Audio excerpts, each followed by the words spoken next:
Welcome everyone to the Ken Keltner book club. And tonight we have a special guest, Melissa Ludtke. She wrote the book Locker Room Talk. So we've put a lot of info. Yeah, she has it there too. There I go. Yep. And I have this one signed by Melissa, which is very cool. It was very cool meeting you and going to a bar of their own in Minneapolis. That was fun. Yeah.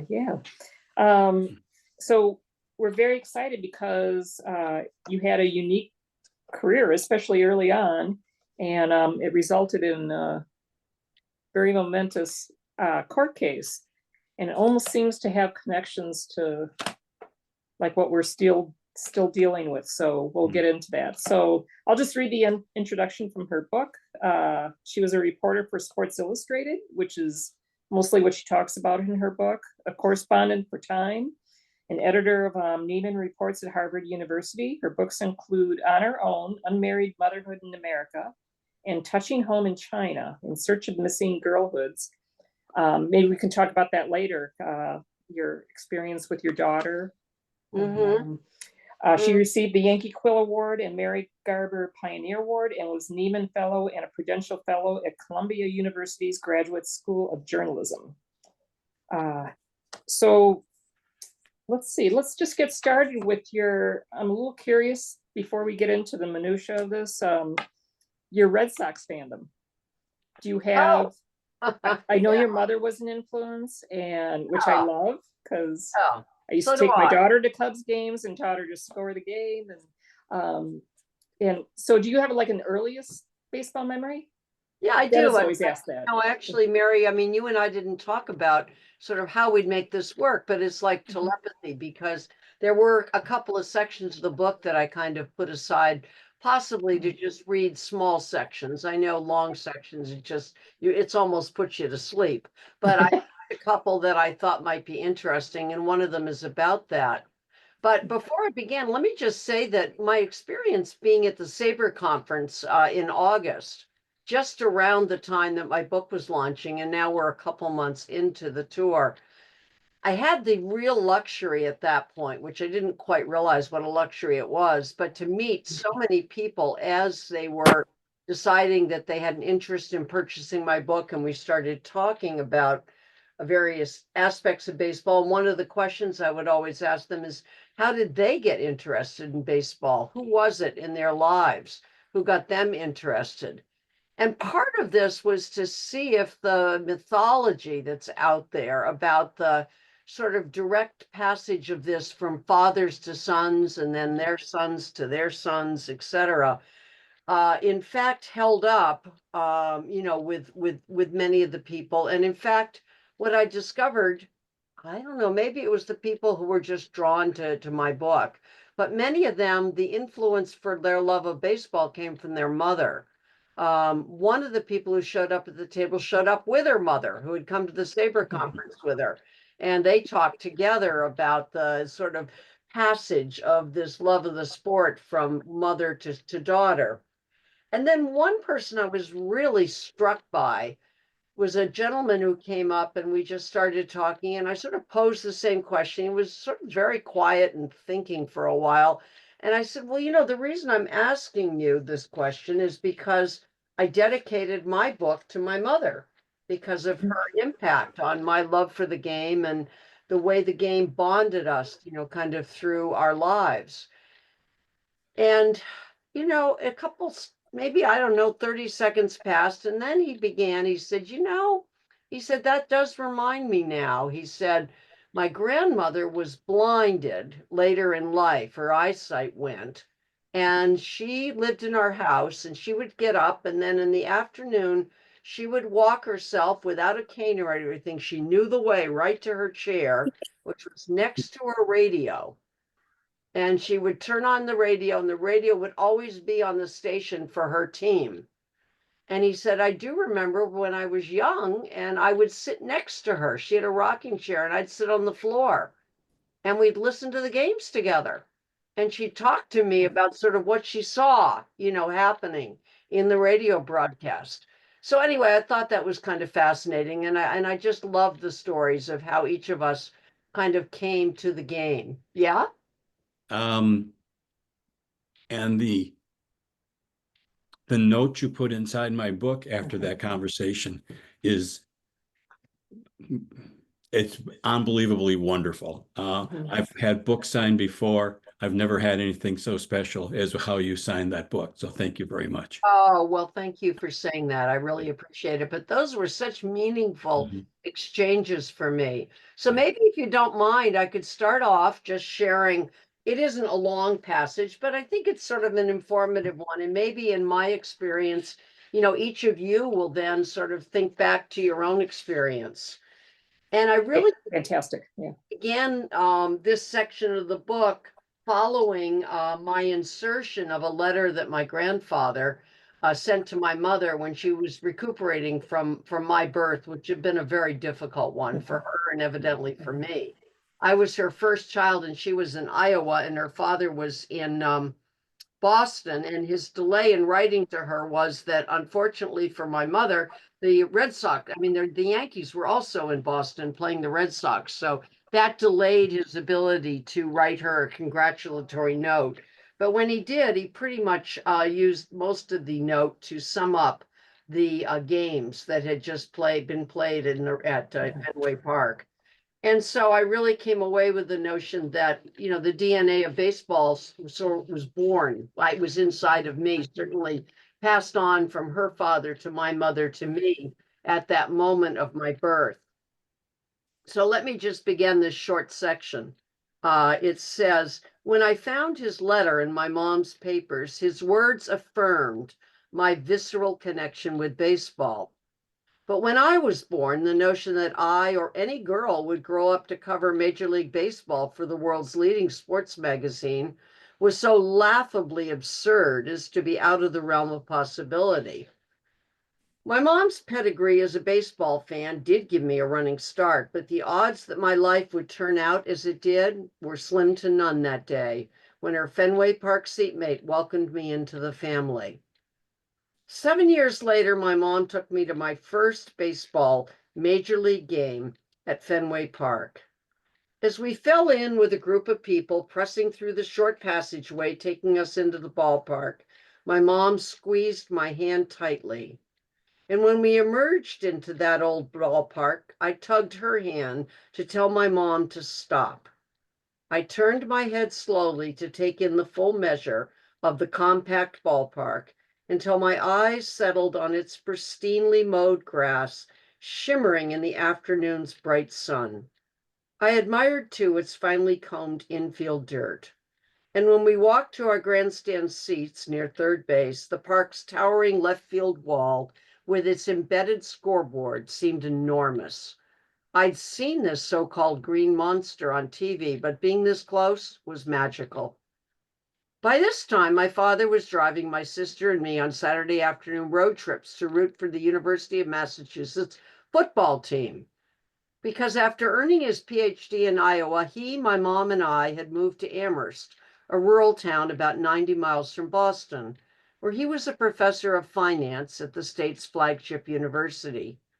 He brought east his Midwestern habit of attending college football each Saturday, and he enlisted his daughters as his seatmates. On those outings, he taught me lots about that game, but nothing about football made me feel as exuberantly happy as being at a baseball game at Fenway Park. Soon after my mom and I reached our seats that day, I was as close to the field as I could get, and I leaned over the low wall as far as I could to try to touch the field. I couldn't, but I wanted to try. Years later, with Sports Illustrated, whenever I was at Fenway Park, I'd reach down to touch the grass, rekindling the joyful memories of my first game there. Baseball hooked me that first day, and it never let go. So I really did have a connection to the game that was far stronger than my credentials, for actually getting into a job in sports media, because I had gone to a liberal arts college back in the day.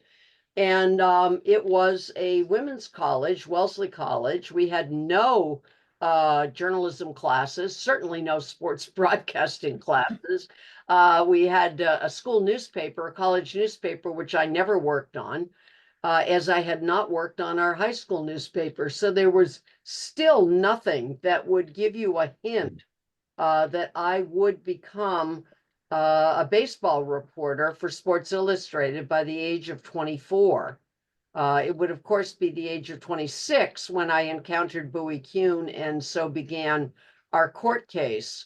But it was at the age of 24 that I had been at Sports Illustrated then for 2 years and was then assigned as the junior baseball reporter. You know, baseball then, as you all know, was the big sport. I mean, if you were a sports writer at a daily newspaper, that's what you worked your career to become, was the baseball reporter. It was a year-round job, you know, besides getting to go to spring training in the winter months, which was quite delightful.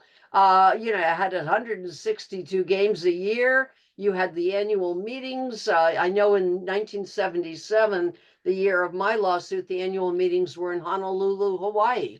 So if you liked warm weather and the game of baseball, there was no better job for you. And there were plenty of opportunities because so many cities had baseball teams. And, you know, in New York, there were 4 papers daily assigned just in New York. And that didn't mention the New Jersey ones and the Connecticut ones and, you know, all of the AP and all the broadcasters and the rest.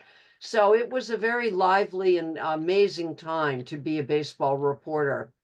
I think I've talked before about sort of how I magically turned in from having no experience that would commend me to a job in sports media to spending about a year or so in New York networking, mainly through ABC Sports, and through that getting an opportunity to interview for the job at Sports Illustrated.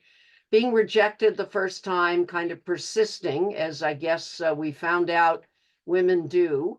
And then in September of 1974, about a year and 3 months after I'd graduated from college, I was actually hired in an entry-level reporting position, which is really to be a fact checker of the stories that mostly men wrote at Sports Illustrated.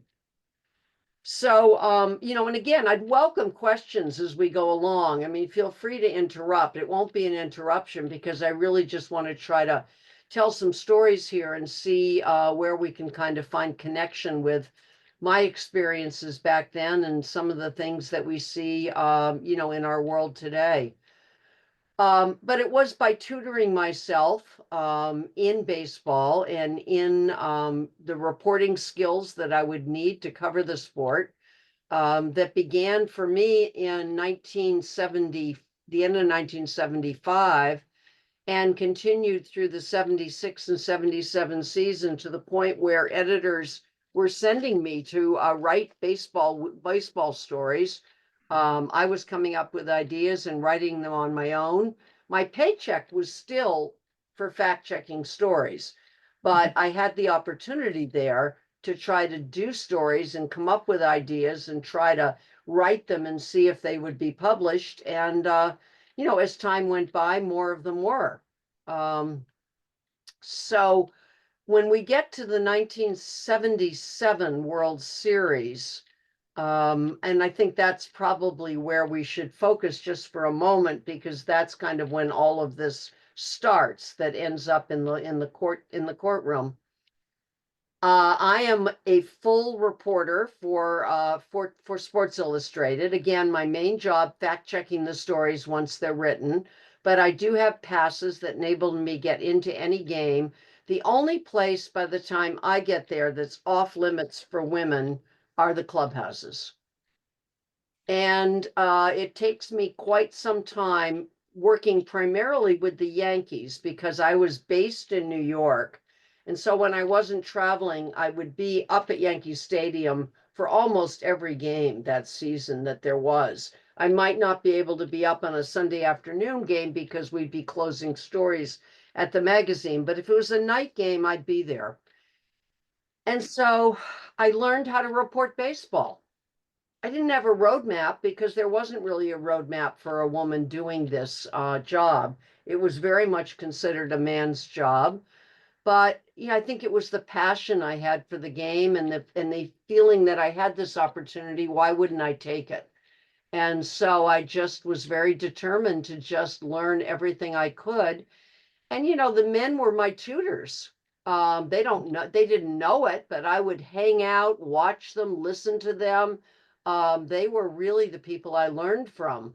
But I was always aware that even as I was learning from them, by watching them, by being in their scrums around players, listening to them interview them, listening to them interview the manager before the game in the dugout, picking up the sort of ways that you did this job, I always knew that for a woman to ask the questions was going to be different than for a man.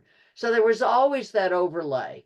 I always recognized that because I was the oddity, because ball players weren't accustomed to women asking them questions about baseball, that in a very short time, I would have to kind of figure out how to ask my question, draw the attention of the player to my question, but also, in a sense, prove myself to that player by how I framed the question, and then be ready with enough information that I could come back with a follow-up question.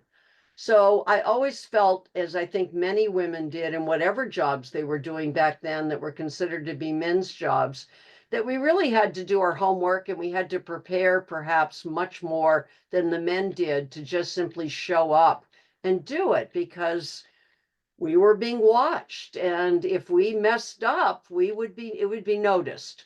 So again, I just kind of pressed forward, always trying to do my homework, always trying to be ready, always doing the reading and trying to figure out exactly before I went up to the game, who I might want to talk to that day, what I wanted to talk to them about.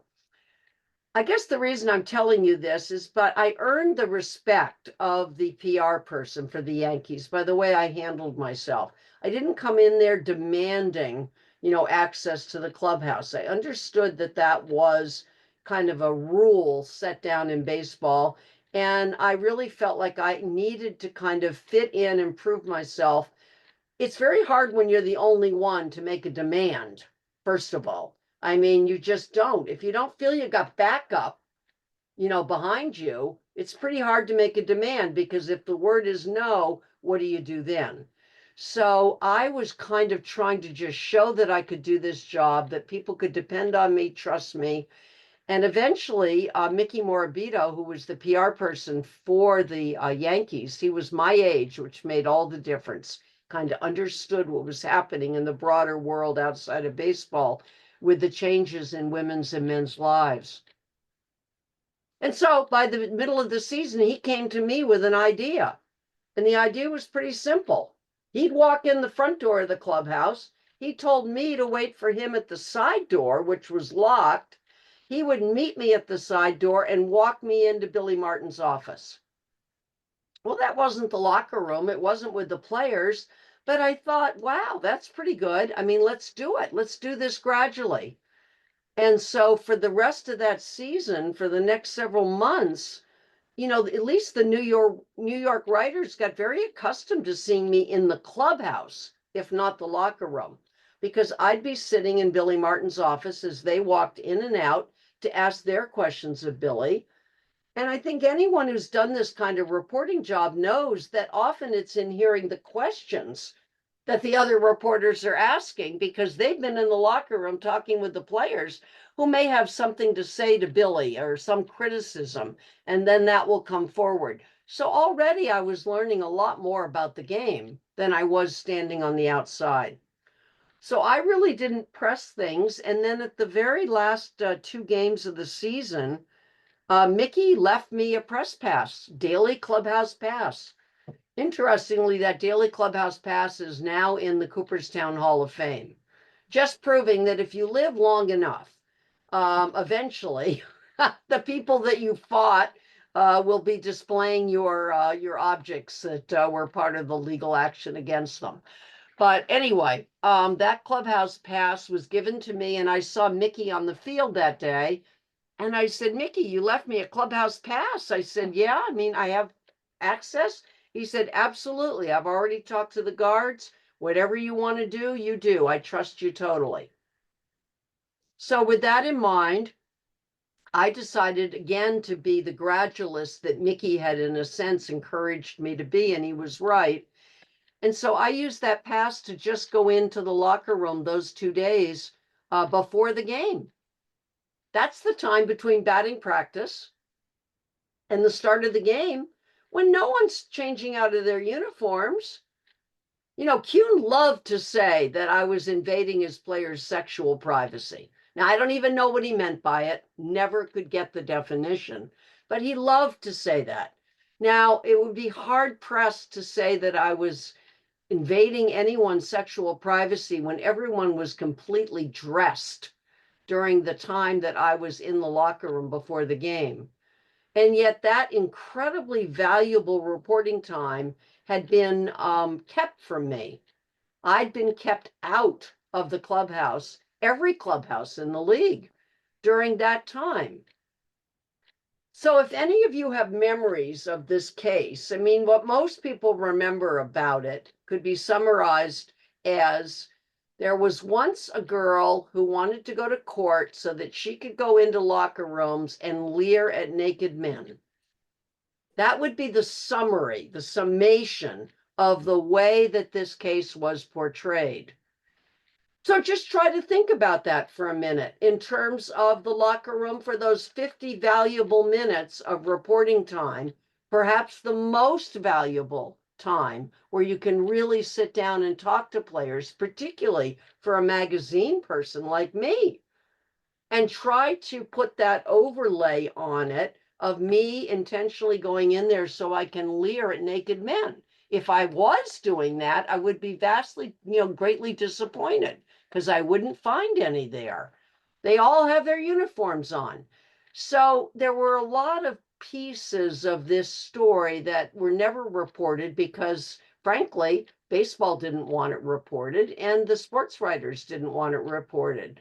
So when I went back through the documents and the newspaper articles to research my book, I was again pretty astonished to see almost no mention whatsoever of the access to the clubhouse during that time. It just didn't benefit the sports writers who were primarily arguing a case against me to include that bit of information in it. So Well, from what I understand from your book is that it wasn't really an issue until Bowie Kuhn made it wasn't. an issue. Yeah, Mary- the idea of the sexual privacy of his players. Yep. He's the one who interjected the idea of this, the sexual nature of it. Otherwise it wasn't an issue. Well, it wasn't an issue in the sense that no reporter, no New York writer ever wrote about me being in Billy Martin's office for those many months that I was there. And when I did use the press pass that Mickey had given me for those 2 games, and then continued to report inside the Yankees locker room during the American League Championship Series, it wasn't an issue because not one reporter, not one writer wrote a story about it. I didn't, I was so embedded in it by then. The writers knew me. We'd done it so gradually, I think, that none of them thought it merited a story. So you're right. And thank you for bringing that up, Mary, because it does set the tone for how I went into the 1977 World Series. And by the way, understand how elated I was to have been assigned to be part of the reporting team for Sports Illustrated. That was the first World Series that I was told by the editor, you are officially a part of our World Series coverage team. Hadn't happened in 1976, hadn't happened in 75. By 77, I could go and get a press pass that said I was part of the World Series reporting team. So when I go up to Yankee Stadium on Monday afternoon, which is the workout game where reporters go up so they can talk to managers and players and kind of get a feel for it before the first game on Tuesday, I mean, I was so excited that all my hard work seemingly was paying off. And now I'd really have a chance to fully, for the first time ever, report for my magazine. And so that sort of sets the tone for when I then go to the Dodgers, because the Dodgers have come to town. I know they don't have a woman who's ever covered them. I do have my pass that says I have access to the clubhouse. I've had the experience with the Yankees. I know Tommy Lasorda very well from stories that we'd done before. He knew me very well. So I approached him about the idea of coming in to interview him after the game. And I thought by doing that what I was doing was taking the same tack that Mickey Morabito had taken with me. I wasn't asking access to the full locker room. I was asking access originally to talk with the manager alone, figuring that was the best way to handle it. And I had other colleagues who could be with the players. And Tommy Lasorda just basically ran away from me. He wanted nothing to do with this. He just said, get away. I can't deal with this. And he introduced me to Tommy John, who was the player rep for the team. And Tommy took me down to the dugout. We talked there for must have been 15, 20 minutes. He looked at my pass, told him about the Yankees, and his response was, I don't feel comfortable with you being in the locker room afterwards, but I think you have a right to be there. And I totally respected his point of view. And he also thanked me for reaching out and giving them a heads up. So he said he wanted to have a team meeting. And, it wasn't up to me to debate whether they had a team meeting. I didn't tell him you can't do that. I mean, I have the right. I didn't get into that. So he just went ahead, had the team meeting. He said, I'll meet you tomorrow before the game and I'll tell you what the guys think. So when I met him before the game for game one, he said, we took a vote and it was a majority of the players said they're fine with you doing this. They understand you have a job to do. The other reporters are in there. You can be in there. And I said, thank you very much, and began to walk away. And he said, wait a minute, come back. He said, could you go find our PR person and let him know that we've come to this decision, et cetera, and that we've told you, and et cetera. I did not know their PR person. I never worked with him before, but I did go and find him. I didn't have to, I suppose, but I did. And it turns out that it was in telling their PR person that this might happen that it came to the attention of the commissioner. He never knew what had happened in the Yankees. He didn't know about that as this sort of unraveled. And it was really the Dodgers' decision that led him to have me called up to the press box. I was sitting in the auxiliary press box, but up to the main press box where his media director, Bob Weirs, informed me that it made no difference if the Yankees gave me permission, no difference if the Dodgers did, didn't matter if the baseball writers gave me a credential that said I had the access. He was the only one on the face of the earth who could grant me permission.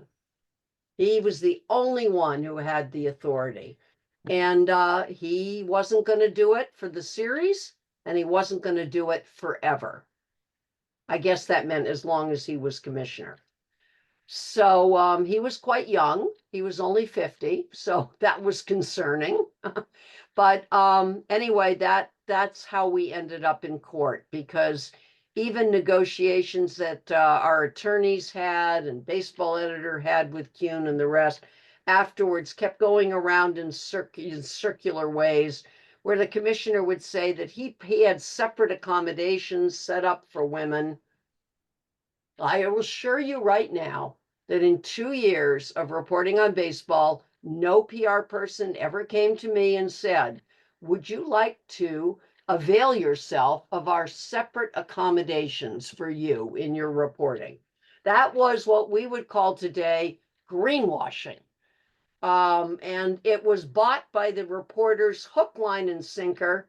In fact, when I did a live TV interview with Jane Pauley 3 days after the lawsuit, Jane Pauley interrupted an answer I was giving about my coverage after the 6th game when the Yankees won it after Reggie Jackson's home run. And I described being squished against a concrete wall outside the locker room, unallowed, and, not allowed to go in. Well, and I saw men without any credentials walking in and out. And they gave me a runner who couldn't produce a single player who played in the game for me to talk to. She interrupted me and said, "Oh, but the commissioner had given you separate accommodations." And I said, "No, he had not." So people bought that line because they wanted to buy it. They wanted that story to be the story. And, it was just the way it was. I mean, the number of reporters who wrote about me without ever calling me, without ever talking to me, without ever asking me a simple question, what kind of accommodations have you been given by the teams? That would have been an obvious question to call and ask me. People didn't do it because they didn't want to know. They prefer to work in the range of the sexual puns. They'd prefer to say, well, if she happens to win this, then the great advantage for us is that we will finally see Chrissy Everett undressed. That was the extent of it. I mean, it was just rather unbelievable. It would be what we would call today's lingo, and this is where we go back to it. It's a wedge issue. It was used as a wedge issue, and they were determined that my presence in locker rooms, in the clubhouses, would change in ways that baseball should never be asked to change a century of tradition, where they argued that men should be free to walk in whatever state of dress or undress they want in their locker room. And, the idea that there was perhaps a constitutional protection of the Equal Protection Clause in the Constitution that would give me the right to do the job alongside the men, that to them paled in comparison to the idea that a man could not put on a pair of underpants.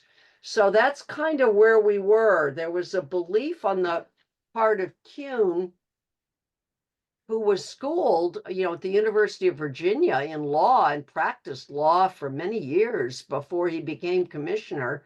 But he somehow missed the Brown versus Board of Education landmark decision by the Supreme Court, which argued that separate is not equal. He constantly would contend that, giving me separate accommodations, he never defined what they were and they didn't exist, but that's beside the point. Even the idea of a separate accommodation for me could never be equal to the experience that the men had by having access immediately to all of the team members within that environment. So let me stop there and pause just for a minute and see if people have any questions or just would like me to stop talking, or because I was thinking I might read next a part of the book in which Mickey Morabito is sitting with Bob Weir's, the media director, and this is before I'm called up to the press box. And Mickey is warning Bob Weir's, and in turn sort of warning the commissioner, which is a pretty dangerous thing for a rookie PR person to do, given the authority that the commissioner has. But I really was amazed at how he really fought as he did. And, because so I can read from that scene, but I thought we'd just pause here and see if there are any kind of questions before I go into that. Anyone? Yeah. I got. Okay. Oh, Hey, Francis. I'm sorry, Mary. Go ahead. No, I'm sorry. I thought it was Francis first or Alex. I forget who's first. Alex can go first. Oh, hey, appreciate that. Yeah. Hey, Melissa, it was very nice talking to you at SABR this year. One of the questions I did have for you with the book is, we had talked in our private conversation about how you and Tommy John had gotten along afterwards and so forth. And the question that I have reading into the book is there anybody, either somebody who wrote a nasty article about you or one of the players or anybody who was against you at that point? has there anybody that's come to you in the last number of years and said, yeah, I wish I would have done that different. I wish I would have been better. So that's kind of my question for you. No, it's a really good question, Alex. And I think to some extent, we're looking at the passage, of really 47 years since that happened in October of 1977. And so a number of people who would have been those who would have had the microphones and the pens and the typewriters to write against me, are no longer with us. So that opportunity obviously isn't there. There have been people who have read the book, people who were my colleagues, at Sports Illustrated at the time, and people I've remained very, very close with through the years. And they have written things to me that express how little they recall, how little they knew of what they call the sort of pain and frustrations that I was experiencing at that time. And I think in large measure, their lack of knowledge about it comes from two directions. One is they were obviously reading the media of the time and being potentially influenced by the ways in which my case was being portrayed. But the other thing is that I myself shut myself down. And I write about that pretty clearly in this book. I sort of reached very early on by, what was a terrible mistake, but one that I thought was a remedy for a man that I met almost exactly at the same time my case was being filed at the court in late December of 77. And soon after that, I was introduced to a fellow sports journalist. And within 3 weeks, literally within 3 weeks, and not too many dates, he had asked me to marry him. And, a person in their right mind would not have said yes. So the fact that I said yes, I think indicates to you that I'm giving some indication I was no longer in my right mind. I was responding, I think, in many ways to the crossfire that was coming at me and targeting me. At the time, to be a 26-year-old single, blonde-haired, fairly slender woman in this kind of a situation and public personage was proving enormously difficult. And perhaps irrationally, I sort of figured that this was a person who was going to be the safe harbor. It's like sailing. A squall comes along and you look for a safe harbor to put an anchor down. And this man came along and I thought he was my safe harbor, and he wasn't. As I later, we did not have a good marriage and it ended fairly quickly. But that was an illusionary response that I made. And as a consequence, most of my friends who were looking at me at this point and what I was doing were coming at me with great criticism and incredible guidance to say, don't do this, don't do this. And so what happened is I shut them out and I continued along that path. If you're somewhere into the book, you've probably come across this story by now. And I thought it was an important story to tell because I think it speaks to sort of what can happen when someone is made the bullseye, of a narrative about them that they just don't even recognize themselves in the middle of.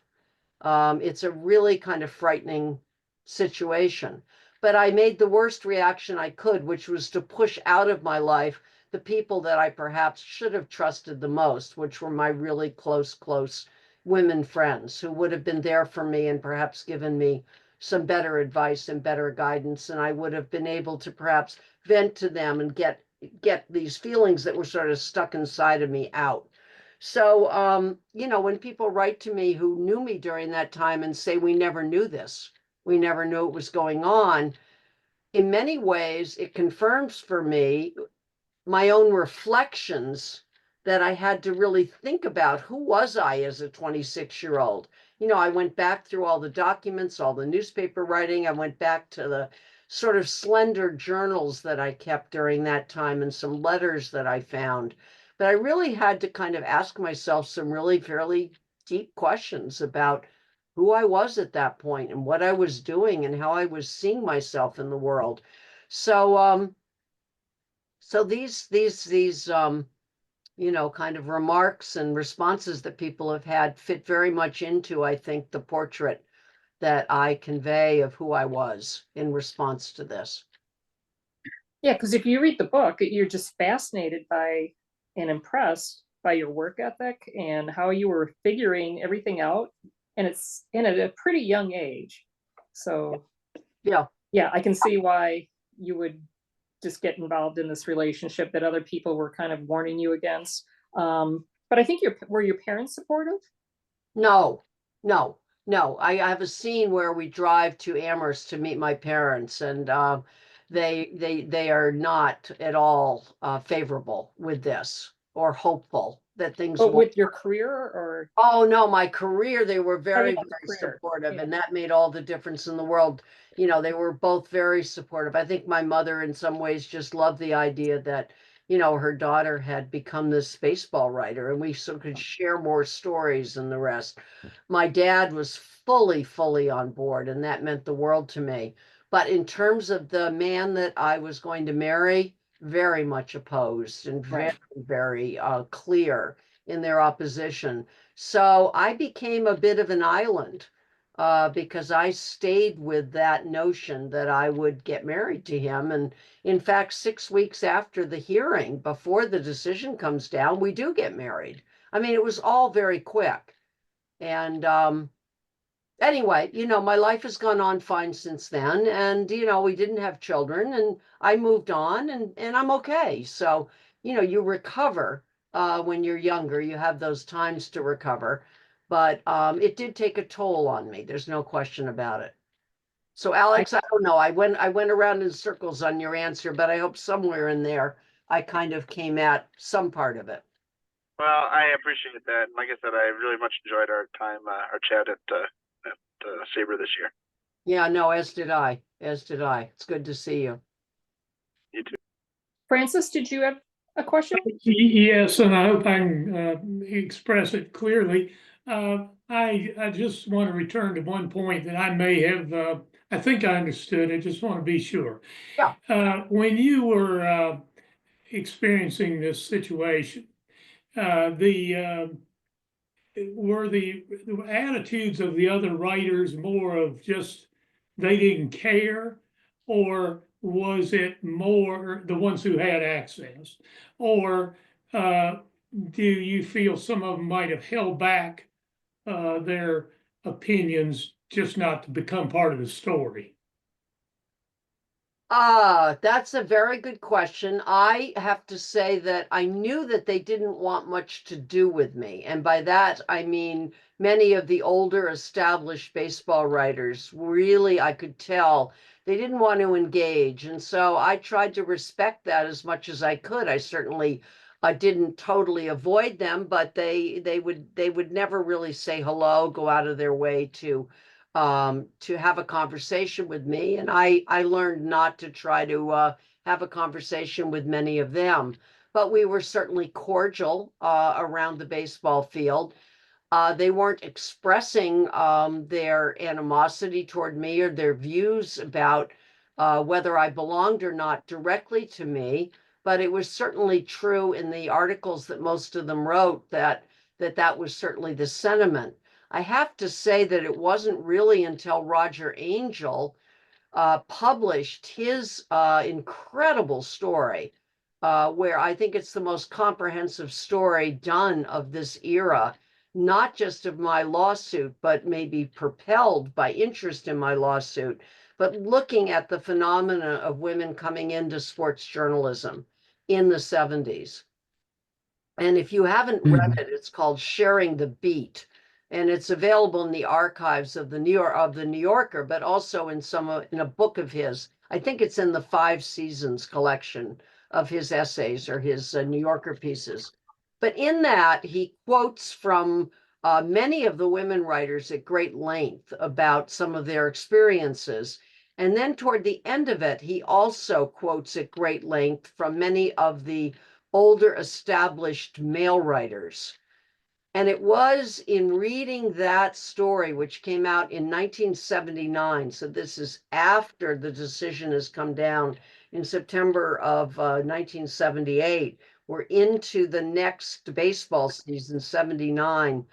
And it's in my book. I mean, I share what these men said, and you can tell they just, I mean, whether it's the word hate, I don't know I think that might be too strong, but they really felt as though I was injuring them by what I was doing. It was a personal offense to them that I would try to be doing this job.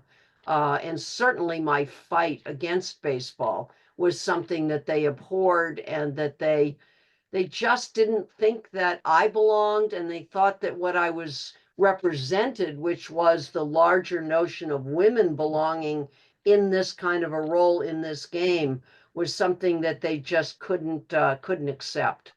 Now, that was mainly the older group. I would say on the younger side, which would be Mickey Morabito's PR side, and then writers like Henry Hecht, who was with the New York Post at the time, some of the other younger writers were certainly people who were kinder to me, would sometimes ask me if they could try to help me. For example, going in, Francis, for example, I would sometimes be sitting in the dugout when batting practice ended, and the players would kind of file by me as they went to go down the tunnel into the locker room. And then you'd see the sports writers, following them as though it was a parade, and they would be headed into the locker room as well to begin to do their work. And sometimes people like a Henry Hecht or some of the younger people would actually stop and say, is there a player that you need, who I can ask to come out and talk to you? Because they knew that was the only place that I could do the interview. I couldn't go in. And so I really appreciated that. There were a couple who did that. But mostly no. They didn't seem concerned that I couldn't get in, and they didn't seem concerned about why that should matter to me. For the most Okay, yes, part. yeah, Murray Chass was another one, I should say. Murray Chass, who was with the New York Times, again, one of the younger ones. He also stood out as someone who was supportive. But I think it was an age breakdown in that case. But yeah. But yeah, otherwise, people were pretty hard on you. I mean, the caricatures, of you, Cartoonists, trying to leer at players in the locker room instead of just trying to do your job. well, the cartoonists, no one ever, none of the sports writers ever portrayed it as a case about me wanting to do my job. That was about the last thing. Words like equal access, women's rights, equality, if they were in a story, they were usually in a story to be besmirched and laughed at. It was much easier to do a story about the sexual nature of this. And, the cartoonists had a field day. They loved it. I mean, they could do this buxom woman, which I certainly was not, but I was portrayed as such. And then these men, so fearful of me as this one woman. I mean, it seemed like I had great power over them because they'd be, in the cartoons hiding behind benches that would be over their midsections, or in one case, a woman reporter has a pencil that she's holding back like this, and they're sort of crouched in fear as though she's going to poke them with her pencil or something. It was as though I was the invading force, and that, that I was out somehow to get them, to distract the other sports writers. That was another one, that me just being in the locker room would distract the other male reporters from the job that they had to do, as though they couldn't control themselves with one woman perfectly well dressed, not in any provocative outfit, among them would be too much of a distraction. So, but this is not uncommon. I mean, to go back to where we started, think about Christina Blaney Ford, right? I mean, she comes forward in Kavanaugh. That's her most recent one. You can think of Anita Hill. You can think of the women who came forward in Me Too. I mean, they are often become portrayed, as the temptress, or, you know, the person who's caused this problem, rather than being the victim of it. It all gets kind of changed over. And that's the oldest trick, sexually objectify the woman, you know, and then sort of blame the circumstance on her. I mean, And this, you even, and it's even from like other women, like I really encourage people to read the book, like, you know, just your description of your interview with Jane Pauley. It's well, very Jane, wonky. yeah, yeah. And you'd think she'd be kind of an alliance, and yeah, it's just crazy. I don't know whether you buy my theory, Mary, and I don't have anything but a theory to go with that. But I really felt, as I looked back on that now, 40 years, 7 years later, and looked at the interview many times and read the transcript and thought about who she was, I came to understand that Jane Pauley, you know, represented all that was sort of good about nice girls. She had come from Indiana. She was coming in as someone almost my age, as a rookie person sitting on the Today Show set. She was new to America. And what she was to America was the nice Midwestern girl. Mhm. And she just wasn't going to have herself aligned with someone who was being portrayed as being on that side of the fence with all those women livers and those people who were just the women who were disrupting things, barging in where they shouldn't be. All of that wasn't going to be who she was going to end that interview being aligned with. Um, that was my only conclusion as to why she did what she did. She essentially set me up, you know, on live TV, charging me with, in fact, only wanting to go into locker rooms to see men's anatomy. You know, it was not an easy, you know, kind of response or position to be in, at the end of a 6-minute live interview. So. Absolutely. Yeah, I know just girls and women who have tried to play baseball, you know, and you get into a little bit of that, and Yeah. that, you know, baseball is such a male domain, and it continues to be. I mean, but yeah, you know, the like girls and women who have tried to play, you know, sometimes they said that, like, the mothers would be the worst, you know, so but yeah, you had to deal with a lot of lack of support, it seemed. Yeah. I think that's right. Yeah. Okay. So, and Dennis, yeah. While reading the book, I remember years ago, my wife and I belonged to a church. We have an evangelical committee, and on Sundays, new people came to church. We would send people out to give a loaf of bread, and I knocked on the door of a woman and thanked her for being there. And she said, "Oh, are you from that church I went to today?" "Yeah." "Oh, I could never go back there because they allow women to be pastors."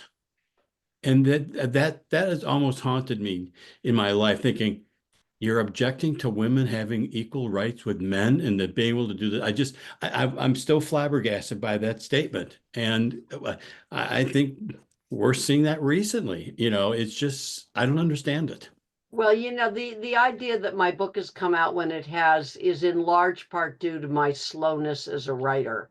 But I will say that I think the timing of my book is very good in some ways, because I do think that with the Dobbs decision that we had 2 years ago, and with where we find ourselves now as we've just gone through the campaign that we've gone through and seen the results and beginning to see the analysis of how we came to be where we are, I think there is a new concern, a fresh concern for this generation to maybe have to fight some of the fights that my generation fought. And we're certainly seeing, when we transpose the word locker room or clubhouse with the issue of bathrooms and women's sports, we're seeing the wedge issue of the transgender issue certainly at play with the use of similar kinds of imagery and language around it, that we find with my case back in the 70s. Hasn't changed that much. So there's echoes that we see, you know, in history. And one of the reasons that I wanted to not treat my case as something that lived in a vacuum, it had to be placed in its time. And because of the characters who walk across the stage, and I couldn't have given better casting for my case. I mean, to have Judge Constance Baker Motley, who becomes the bridge back to the civil rights movement, which precedes, of course, the women's movement, and sets up the legal precedents with the 14th Amendment that play out so much in my case and in her hearing. And that's another reason that I wanted to focus so much on the hearing, where people really have a chance to see, how does this really play out in a court of law versus a court of public opinion? Because those are the two courts that I was put through. And in the court of public opinion, I lost. There's no question that I lost. But in the court of law, we end up winning. And that's what I want people to see with this. I want people to understand, first of all, the growth in the power of the 14th Amendment because of the fight that Ruth Bader Ginsburg went through in the early part of the 1970s. As without her having gone through literally standing in the Supreme Court and other courts being laughed at with the idea that the 14th Amendment should be applied to gender as it is to race, and being laughed at for bringing women plaintiffs into cases. And my story can go on to tell, which is the story that most people who are familiar with her work through the Women's Law Project know, is that she outsmarted them. Not a surprise, but she ended up bringing male plaintiffs in several of her last few cases in this progression through those years, so that in 1976, when you finally see the Supreme Court agreeing with Ruth Bader Ginsburg, that gender should have a higher scrutiny, not as high as race, which is the highest judicial scrutiny, but to give it an intermediate scrutiny, to take it above the rest. For her to have that case, and it's a ridiculous case in many ways, it's a case that has to do with whether college students in Oklahoma, where the law is that the women can buy near beer, so alcohol, at 18, and the men can't buy it until they're 21. That's the case that ends up raising the judicial level of, gender scrutiny under the law. That's in 76, and in 77, here's my case. It is actually one of the first cases to be argued, under the 14th Amendment's new standard of, genders of intermediate scrutiny. So I'm able in this book, I think, to be able to tell a history that spans, the civil rights era into the women's movement, and places what's happening with me in the context of these broader movements and social movements. So I'm also hoping, at a time where we're struggling or beginning to move into an era of potentially struggling to understand how new social movements can be built. I think this book also is an opening to that. It gives people an historic foundation to kind of rest that on. So, Yeah, I just want to say, yeah, it's just fascinating in so many ways. Your personal story, the law case. I don't have a legal acumen, but I found it fascinating, and especially with the cast of characters: Constance Baker Motley and FAO Schwartz Jr., your lawyer. FAO Schwartz Jr. Yeah. Absolutely, I know.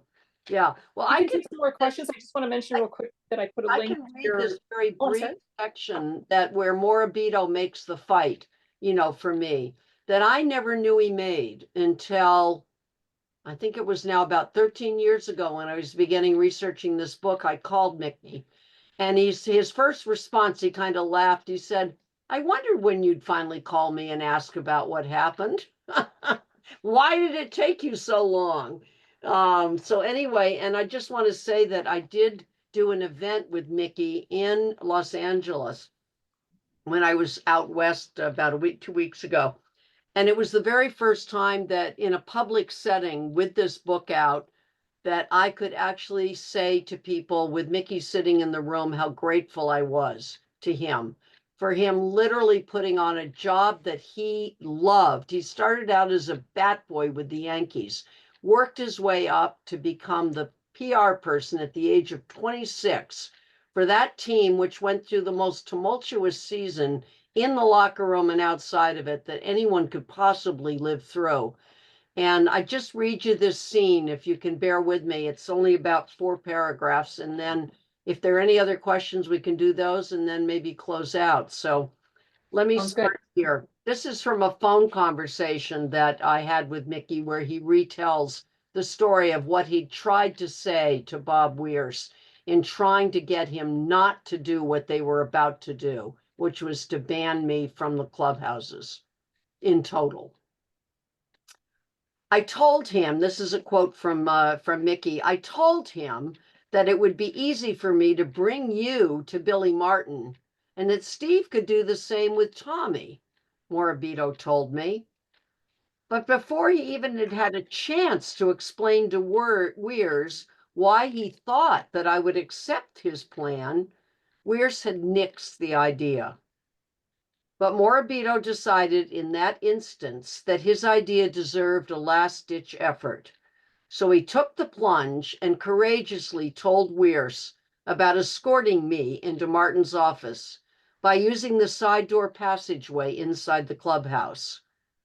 Though he risked his job in telling Weirs this story, Morabito felt that if Weirs understood how well this arrangement had worked, at the same time being told that it had drawn no attention from the press, that he would agree to a similar plan at the World Series.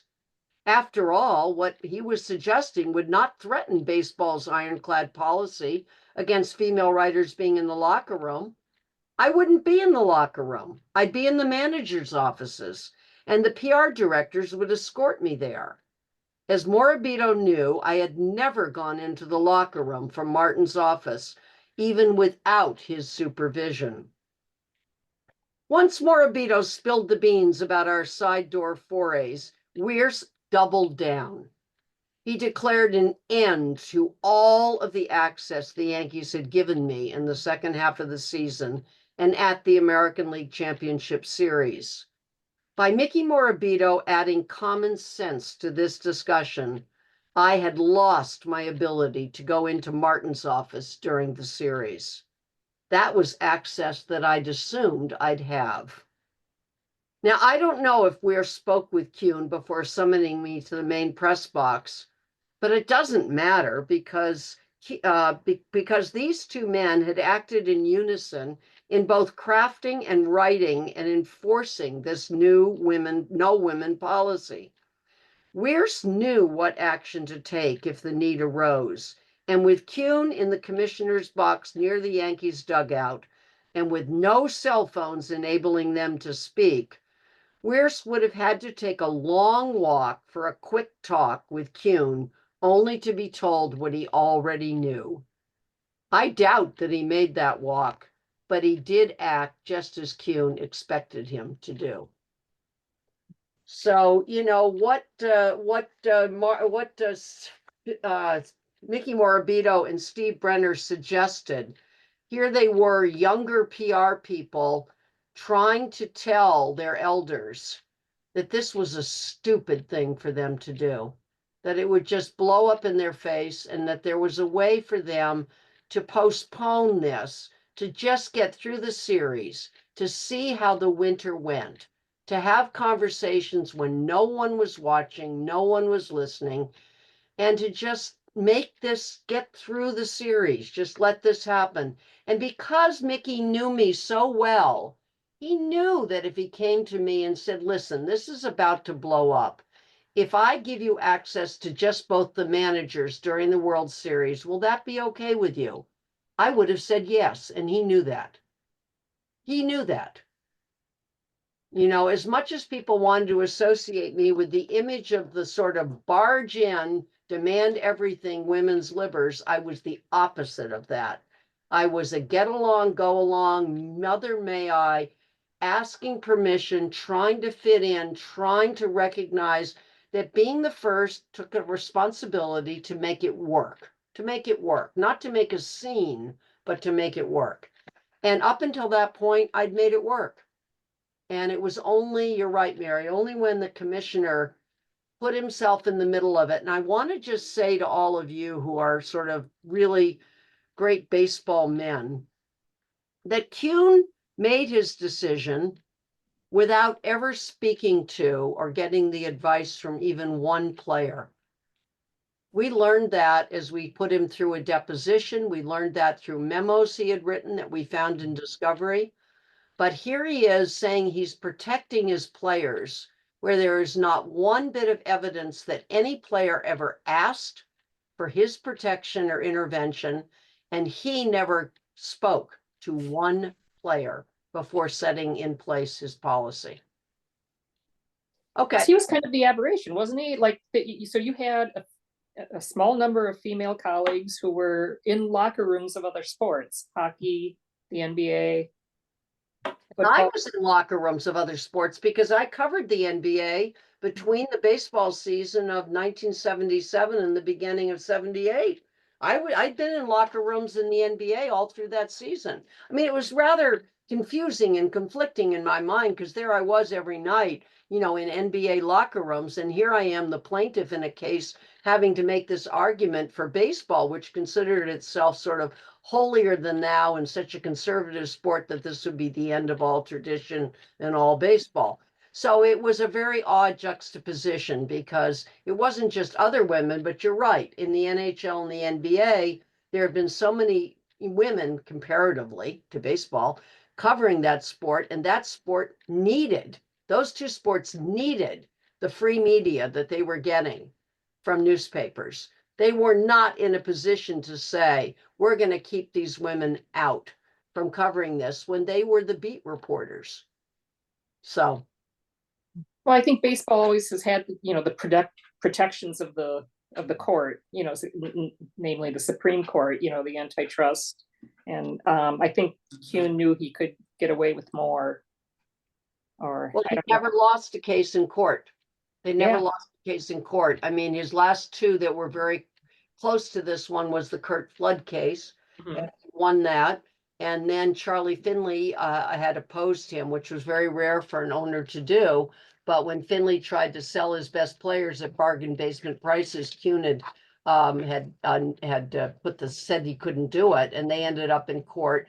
And that case was settled in Chicago at the appellate level right before my case began, and they brought that in as evidence to why the commissioner should have such absolute authority. The difference was that I didn't work for baseball. He had best interests of baseball authority, but he had it over those who were under his command. I wasn't. So best interests of baseball, I mean, that wasn't gonna, as the lawyer, as Judge Motley kept trying to tell his lawyers, you can bring the Finley case to me, you can talk all about it, but just let's assume that I'm not going to accept the Finley case as a precedent for you. Let's move past it, and they just kept pounding away, best interests of baseball. So. Yeah. And Baker Motley did not know a lot about baseball. So that's kind of an interesting story. We don't have time to get into all this. Yeah. She knew nothing. She knew nothing about baseball and hated baseball because her husband loved it so much. And he loved the Yankees, and he would turn the radio on in the car. He sort of commanded the radio. And so she'd have to listen to Mel Allen with the Yankees, and it just couldn't take it. So. And another interesting storyline in the book is your support from Sports Illustrated, which was probably pretty imperative. So. But yeah, you don't have to go far in the book to realize Bowie Kuhn was on the wrong side of history. I've got a quote from Joe Posnanski. It's truly astonishing how often Bowie Kuhn was on the wrong side of history. But you do have to say this about him. He was never shy about being on the wrong side of history. He was always arrogantly on the wrong side of history. And no, Joe wrote that. Absolutely. Yeah. I think we're kind of getting to a close. I'm seeing, but anyway, I will say that Time Inc. and Sports Illustrated certainly backed me enormously. I just would point out to you, because I think it's important to do, and I pointed out several times in my book and demonstrate how it affected a number of things at the magazine. But let us not forget that the women of Time Incorporated had to sue their employers, Time Incorporated, for gender discrimination in 1970. And the company directors had to sign a conciliation agreement saying that they would not practice gender discrimination within any of their magazines. So there was a signature on a document that pledged them legally to stand by women who were discriminated against in the process of doing their jobs, whether it was internally or externally. So, you know, I write about another case several years earlier where, you know, the legal department reminded Sports Illustrated that they had to back a particular woman reporter, again, as baseball reporter, who'd been kicked out of the Baseball Writers Annual Gala. In that case, the managing editor, who was a different one than at my time, was, let us say, quite reluctant to back her. And it was only because the legal department forced him to finally put his name on a letter of protest to the baseball writers that was resolved. So that had weight within the company. Absolutely. I just want to mention real quickly, I put a link to your website in the chat and Okay. a link to Rutgers University Press. That's the publisher of the book. And Yeah. there's still the code you can use. I can type that into the Put chat. that in, yes, because RUSA 30, right? RUSA in capital letters 30. And this is, I mean, many of you may have the book already, but if you have friends who want to order it, or people you want to, you know, give it to as gifts for the holidays or whatever, this is a terrific discount because they give you 30% off the book plus free shipping. Mhm. The only thing you won't have is my signature. But if you email me and you want me to send a book plate with a signature to someone like your granddaughter or niece or whatever, I'm happy to do that. But this is the best deal you're going to get on it right from the publisher, and they will do the free shipping. And that makes a lot of difference with the price of shipping these days. So, and if anyone has any questions about it, feel free to contact me. Mary knows how to get me. And you know, I'm delighted to do what I can to kind of continue to spread the word. What I'm hopeful is that this book will find its way into college classrooms and will be read by younger generations. I've been encouraged to find that younger people actually do buy books. I've done events at colleges and I'm just absolutely amazed. They buy books, they say they'd like to read books, and I'm thrilled by that. And I've constantly, there's not a week that's gone by since I think I was with all of you back in August that I haven't been invited and haven't taught a class by Zoom. This week was Montclair State University. The week before that was the University of Kansas, and next week I'll be at the University of Maryland. So this is one reason I wrote the book, is to get this story to people like my daughter, who's 28, that were she not my daughter, I wouldn't know about this case and doesn't know much about that time in our history, which has made their lives what they are today. So Yeah, it's a fascinating and important case and just really a great read. So I highly recommend it. I highly recommend checking out her website, your website. Like I said, I put a link in the chat.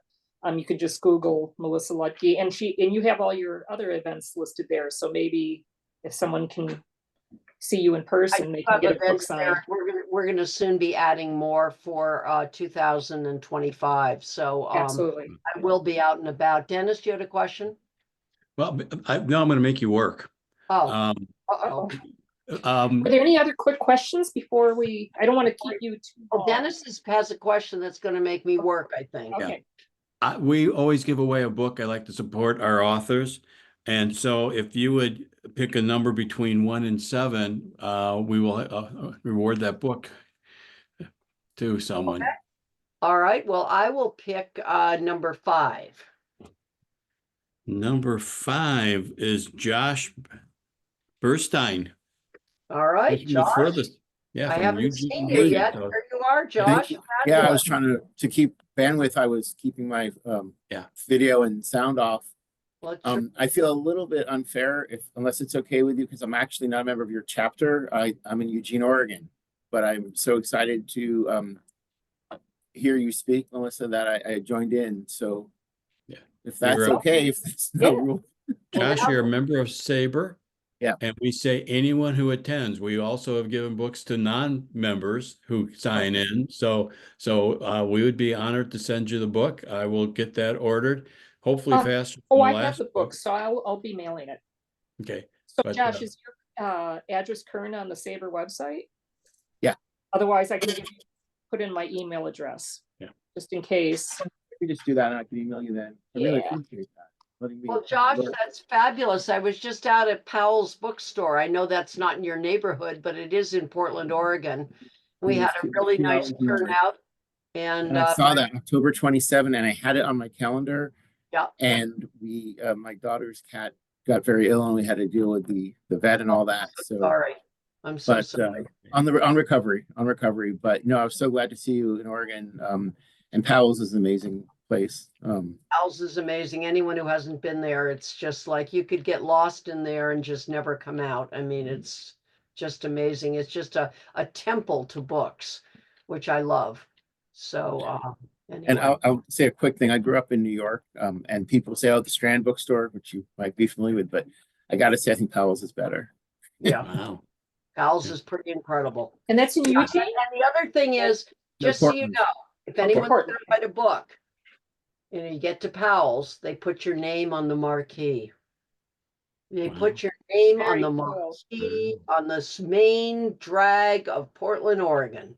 So, but Yeah. you know, we finished the book talk at around maybe 4:30 in the afternoon. Went over to do a kind of happy hour at a dinner place nearby. And as we were walking back to the car and walking by, I'll tell you, fame is short-lived. They were just already taking the letters down, and there it was, gone. Uh, Yeah. Yeah. And As my endorsement of the book, I don't think I've read a non-baseball book in the last 3 years. So when I'm reading baseball books like yours, I love how you go into the history. You could have said, here was a judge, blah, blah, blah. You spend pages on the judge's background, and there is a lot of history that she was involved in. And so it puts everything into perspective for me. And so I enjoyed everything about that.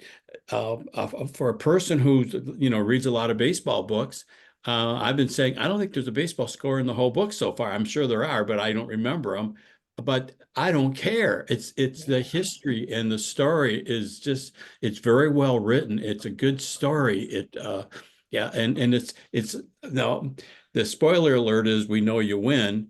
So it's not like it's a mystery going through how does this turn out, but just how they build the case and how Fritz is doing all this is it's just fascinating. So it's a very good book to read. So I highly recommend it also.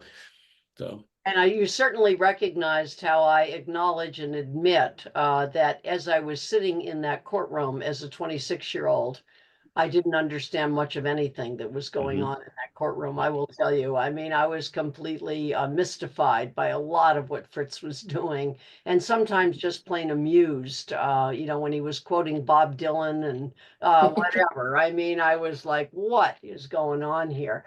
But anyway, I hope that comes through. And I love history as you do, and I couldn't possibly write this book without.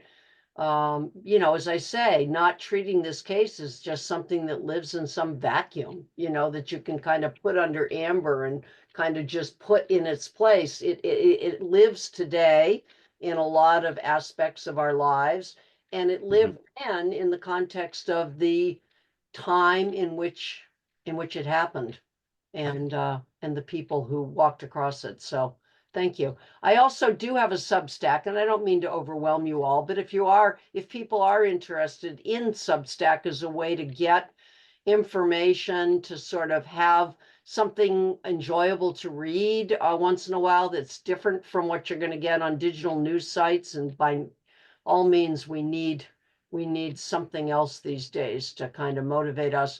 I write a Substack. It doesn't come out every day like some people do, and it's all free. I never put anything that I write on Substack behind a paywall. There are a lot of people who use Substack in order to, support their writing. And certainly, you know, I commend them for doing that. And there is a value to writing, and I like that it's recognized. So some people have supported me just with donations that they've made, but I never make that a demand. So it's always open, and it's just something I enjoy, having an opportunity to share both what I'm doing on the book tour, but today I wrote about our political situation. Yeah. And you know, it's not a harangue about anyone. It's really an attempt to just try to look at what people are saying and feeling, and just our struggle to think about how we move forward, you know, together in this. So anyway, Is this Yeah, Substack? thank you. 'Cause I Is was that gonna under your mention name? Substack. it's under my name. You just go to Yeah. substack.com and I put Melissa Ludtke, and you can go to my homepage and just see the columns and stuff. And you can just subscribe. And as I say, just, you know, subscribe for free, and you'll just get it whenever I write it. Usually once a week. Okay. Yep. I'll Thank you. put that as in the article in the newsletter on this meeting. So thank you very much for that. Fabulous. Well, this has been great to see you all again and to be with you. My God, Stu, I remember our wonderful lunch we had in Minneapolis. It seems like so long ago that I was just starting on this book tour. But you know, off it goes, and hopefully I'll be completed it by the time that SABR comes along next year, but who knows? We'll see. We'll see.